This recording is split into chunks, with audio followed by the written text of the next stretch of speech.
आखिर इमरान खान से एनआरओ किसने मांगा है और आखिर कौन है जो उनकी हुकूमत को पहले दिन से गिराना चाहता है। ऐसे वक्त में कि जब नवाज शरीफ और आसिफ अली जरदारी कुछ और ही बात कर रहे हैं, इमरान खान की मलेशिया में होने वाली तकरीर ने अपोजिशन की तरफ से काफ़ी तनकीद उन पर होती रही है। बिलावल भुट्टो जरदारी ने कल की थी, आज शहबाज शरीफ ने की। क्या कहा पार्लियामेंट में, ज़रा देखिए।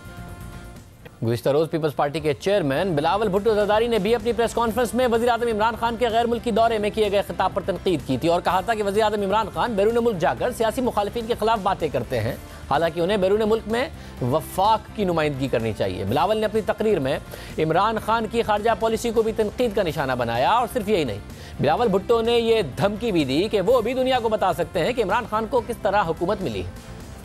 अगर खान साहब इस ट्रांजिशन को तोड़ना चाहेंगे तो मैं भी फिर अपना ज़बान इस्तेमाल कर सकता हूँ और पूरी दुनिया और पूरा पाकिस्तान को बता सकता हूँ कि जिस तरीके से इस हुकूमत को बनाया है, और मैं समझता हूँ जो पूरी दुनिया में, पूरे पाकिस्तान में जो मुश्किलात खान साहब फेस कर रहे हैं वो इस वजह से हैं कि ये चोरी से वोट्स लेकर हुकूमत बनाया है, इसके पास वो लेजिटिमेसी नहीं है।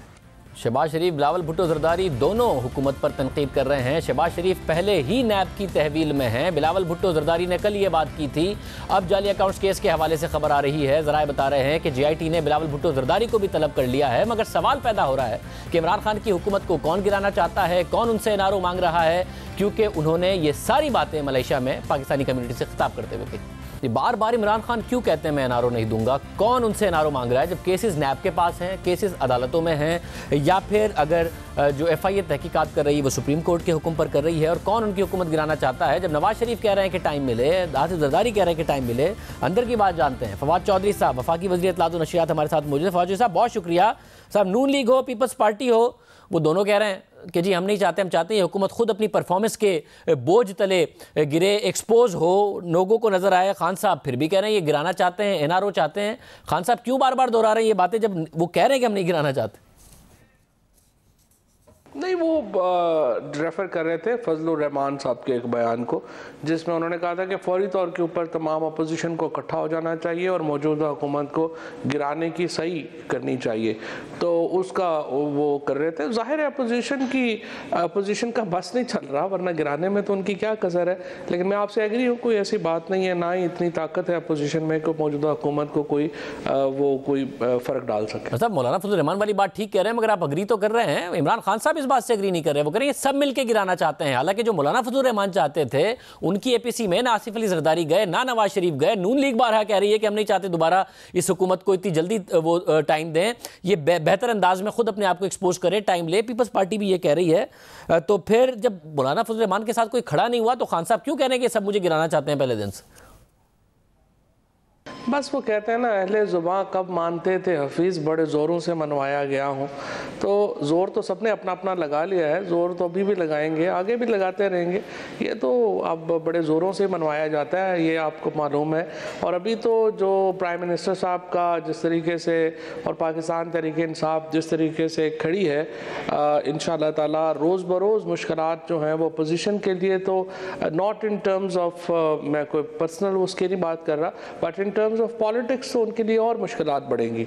जिस तरह की हुकूमत इंशाल्लाह आप आगे देखेंगे जिस तरीके से आ रही है, जो अभी तक 100 दिन भी जो जिस तरीके से गुजरा है, जिस तरीके से पाकिस्तान के अंदर एक उम्मीद जागी है, एक आप समझिए कि करप्शन के दौर के ख़ात्मे की नवीद जागी है।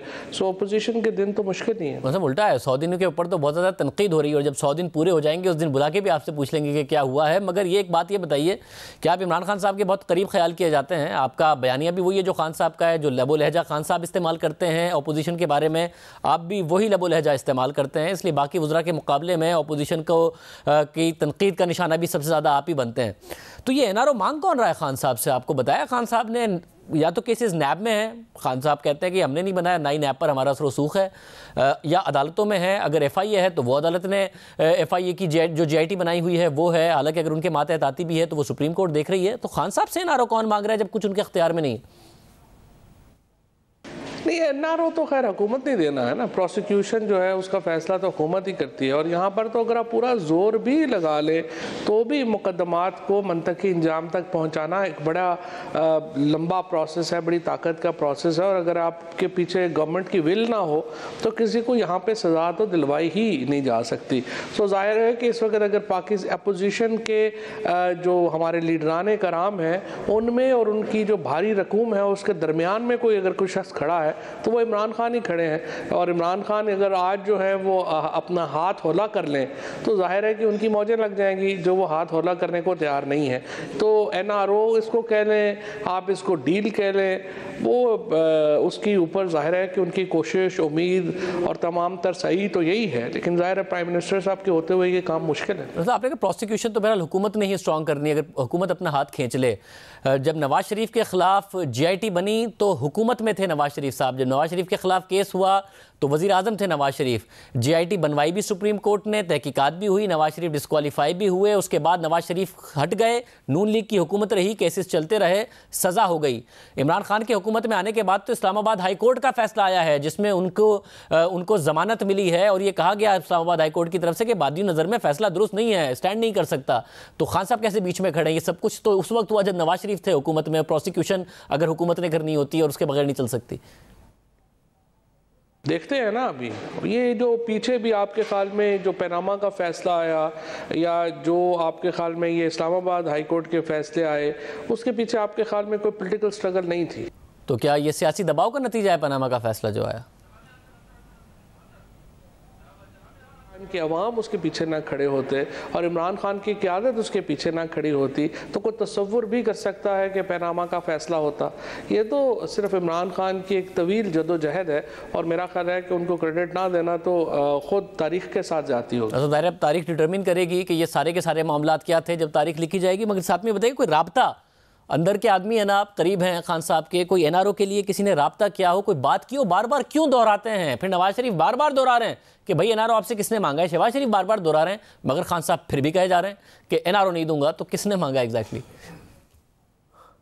दरमियान में आपको मालूम है बहुत सारे लोग होते हैं जो हमदर्द होते हैं। बाज़ लोग कहते हैं कि नहीं नहीं आप हुकूमत में आ गए हैं, अब क्या ज़रूरत है इस मामले को बढ़ाने की, आप आराम से हुकूमत करें। असम्बली में भी आपको पता है रोज़ मशवरे दिए जाते हैं कि देखिए हुकूमत का काम नहीं है एग्रेसिव होना, हुकूमत का तो ये काम, हुकूमत को तो नीचे आराम से लग के रहना चाहिए, आराम से मीठी मीठी बातें करके चलना चाहिए। क्या ज़रूरत है जी? ये तो देखें इसमें तो ऐसी ही नहीं है। सो बेशुमार एक लोग होते हैं जो रोज़ आपको आके बताते हैं कि अगर आपने एक तसल्ली से हुकूमत करनी है तो बड़ा आसान तरीका ये है कि आप जो हुकूमत के मुखालिफिन हैं, जिनके खिलाफ करप्शन के मुकदमात हैं, आप उनके साथ मीठा मीठा हंसी खुशी बोल के आगे चलें और उनके मुकदमात के ऊपर भी अपना हाथ आहिस्ता रखें और आराम से अपनी हुकूमत करें। मुकदमात पर हाथ रखें, आहिस्ता रखें या फिर तनकीद पर? क्योंकि तनकीद के हवाले से तो आपको मशवरा खुद सदर पाकिस्तान डॉक्टर आरिफ अलवी जिनका ताल्लुक तहरीक इंसाफ से रहा है, उन्होंने भी दिया है कि जब हुकूमत को चलने दें, अब हुकूमत को चलना चाहिए, ज़रा हल्का हाथ रखें। देखिए हाथ होला का मसला नहीं है, मसला यह है कि ये जो नैब काम करता है या जो पुलिस काम करती है, जब तक आप इसके पीछे एक सियासी हमायत ना हो, इतने बड़े लोगों के ख़िलाफ़ कोई भी इदारा नहीं खड़ा होता। आपने ख़ुद माजी में इतने अरसे से आपने सहाफ़त की है, आपको ख़ुद मालूम है कि बड़े लोगों के ख़िलाफ़ मुकदमात का चलना, बड़े लोगों के ख़िलाफ़ तफ्तीश का आगे बढ़ना कतई तौर पे आसान नहीं है। और जब तक एक पॉलिटिकल विल उसके पीछे ना हो, जब तक एक सियासत की कुव्वत उसके पीछे ना हो, कोई भी यहाँ पर जो इदारा है उसकी ज़रूरत ही नहीं होती वो आगे चले।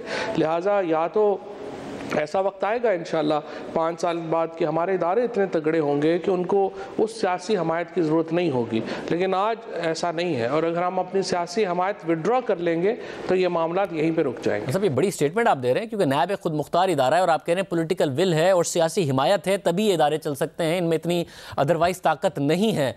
तो आपकी जो सियासी हिमायत है वो सिर्फ उन ताकतवरों के लिए है जो अपोजिशन में है या ओवरऑल करप्शन के लिए है? क्योंकि जो नैब की कारकर्दगी है वो शहबाज शरीफ के खिलाफ बड़ी तेज़ है, दूसरे केसेस में बड़ी तेज़ है। शहबाज शरीफ साहब तहवील में है, एक और केस उनके ऊपर बना दिया, उनके बच्चों को भी बुला लिया, मगर अलीम खान, चौधरी बिरादरान, Peshawar metro bus project, helicopter case, उसमें नैब की कारकर्दगी बहुत ज़्यादा सुस्त है। तो आपकी जो सियासी हिमायत है वो तमाम करप्ट लोगों के खिलाफ है या सिर्फ अपने मुखालफिन के खिलाफ है? क्योंकि फिर तो ये मिली भगत हो गई ना आपकी नैब के साथ, जिसका अपोजिशन इल्ज़ाम लगाती है, ये फिर हिमायत तो ना हुई? एक भी मुकदमे में प्राइम मिनिस्टर साहब ने नहीं, बल्कि आप तो मुझे तो लगता है कि उसकी सताइश आपको करनी चाहिए। CDA एक इदारा है जो बरह रास्त वज़ीर-ए-आज़म इमरान खान साहब के अंडर काम करता है। CDA ने प्राइम मिनिस्टर साहब के बनीगाला की रहायशगाह के ऊपर जाके उनको नोटिस चस्पा कर दिया और कहा कि आप इतने पैसे दें रेगुलराइज कराने के। हालांकि कानूनी तौर के ऊपर मेरी नज़र में ये दुरुस्त नहीं था, क्योंकि जब उन्होंने घर बनाया था उस वक़्त के कानून इम्प्लीमेंट होना चाहिए था, लेकिन जो CDA है उन्होंने वो कानून किया और वो प्राइम मिनिस्टर ने वो जो रेगुलराइजेशन फ़ी है वो पे की। सो जब प्राइम मिनिस्टर तो वो फ़ी के ऊपर मामला उठा हुआ है अभी, मगर जो आप कह रहे हैं CDA ने किया, तो CDA ने चीफ जस्टिस के कहने पर किया, उन्होंने केस उठाया हुआ है और चीफ जस्टिस के बड़े सख्त रिमार्क्स हैं जो तामीरात हैं गैर कानूनी उसके हवाले से। तो ये जो CDA ने किया वो चीफ जस्टिस के हुक्म पर किया, सुप्रीम कोर्ट का हुक्म था बिल्कुल, और उसको जो है वो कोई अपील नहीं की, कुछ नहीं किया। हालांकि मैं जिस तरह से आपको अपनी ज़ाती ओपिनियन दे रहा हूँ कि वो जो ये कहना कि आप पुराना जो कानून था उसके बजाय नए कानून के मुताबिक रेगुलराइजेशन करा रहे हैं, मेरी नज़र में दुरुस्त नहीं था। लेकिन फिर भी प्राइम मिनिस्टर साहब ने, लेकिन मैं आपसे ये कह सकता हूँ, क्या कोई पाकिस्तान में कोई और वज़ीर आज़म ये मसाल कायम कर सकता है? जुर्रत भी हो सकती है CDA के किसी ऑफिसर की कि जाके सिटिंग प्राइम मिनिस्टर के घर के बाहर जो है वो नोटिस चस्पा करे। सो कुछ मिसालें ऐसी हैं जो सिर्फ इमरान खान ही कायम कर सकते हैं, मुश्किल है किसी और के लिए। माज़र के साथ पाकिस्तान की तारीख भरी हुई है, जो इलेक्टेड प्राइम मिनिस्टर्स हैं उनके खिलाफ क्या क्या हुआ है।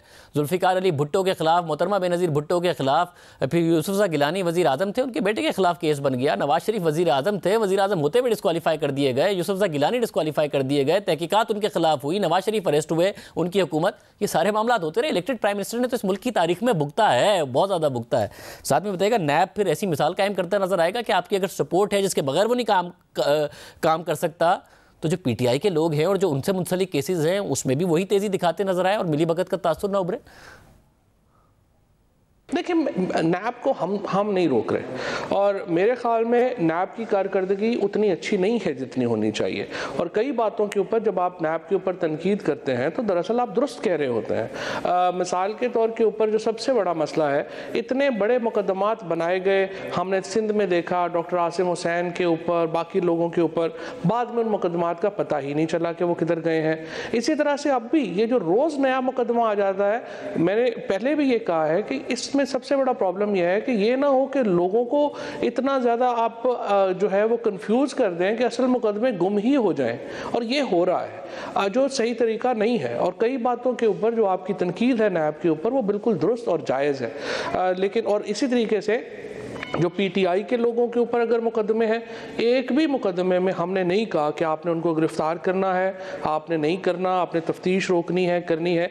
वो नैब को उसी तरह से वो नैब आज़ाद है PTI के रहनुमाओं के ख़िलाफ़ मुकदमात में आगे बढ़ने का, जिस तरह से वो बाकी लोगों के ख़िलाफ़ आज़ाद। बहुत शुक्रिया। फवाद चौधरी साहब कह रहे थे कि आज़ाद है, खुद नैब पर ज़रा तनकीद भी कर रहे थे उनकी कारकर्दगी पर, मगर वो आज़ादी नैब की कारकर्दगी में मौजूदा चेयरमैन नैब के मातहत नज़र आ नहीं रही। जो इंटरव्यूज़ दिए गए जिस पर अब उन्होंने पाबंदी लगा दी है, वो भी एक ख़ास स्पेसिफिक नून लीग पर और दूसरी जमातों के हवाले से ज़रूर थे, मगर तहरीक इंसाफ और उसके ऊपर जो केसेस हैं उस पर वो इंटरव्यूज़ नहीं नज़र आते, वो कारकर्दगी नज़र नहीं आ रही, जिस पर की वजह से नैब पर तनकीद भी हो रही है।